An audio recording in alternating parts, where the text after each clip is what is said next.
أزيادية مني إليك يا رسول الله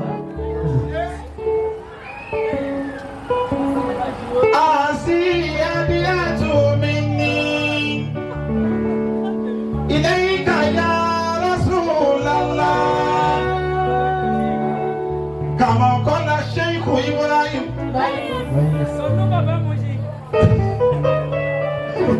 Ebe jẹ́ ọ̀sẹ̀ tẹ̀lé gẹ̀rẹ́ tó ní ẹ̀mú òsì fẹ́ sọ̀rọ̀ rárá.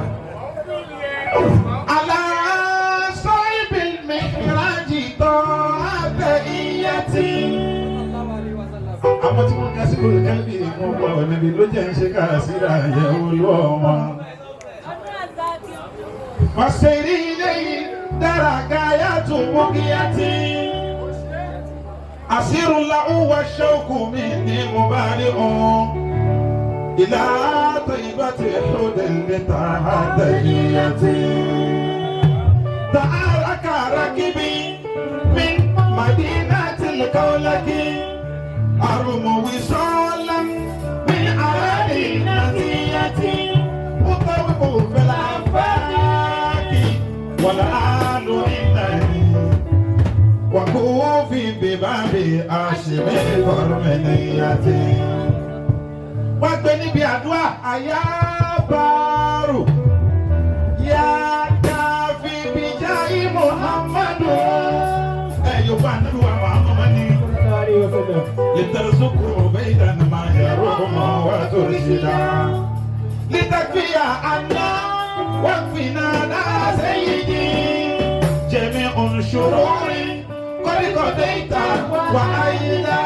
Sọ́kò níbẹ̀ kó níbẹ̀ bàbá nínú wa ìlú Mọ̀ọ́lánà bí àmàdà nọ́mẹ́nà.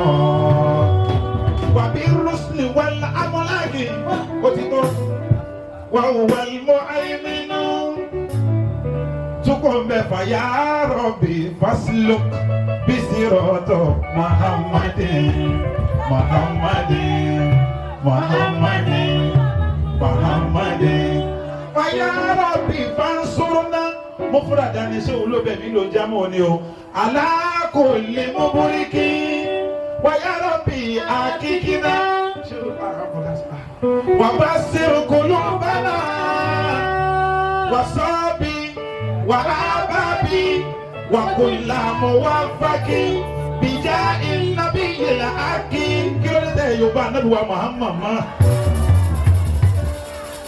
bìjà النبي الأكي الودود ثم صحابه عليه الصلاة دائما لم تفتك مولانا شلاج إبراهيم wọ́n wá ṣe tírà kan tó ń pè ní Jami'u Jawami' ibẹ̀ ni bàbá ti ní waqaftu ala babil karimi Muhammadin ànábì lélẹ́yìn ọlọ́run ò sí kí ni ìlànà ṣe òkú fa àzínà kalbi كيران مكمدي وللعالى رسول الله يدعي شكايتي لمولاه إني نواه كل مقصدي أنا فقير وكير كارم ليس حلة لديه وهو يدعو بجاه محمد محمد.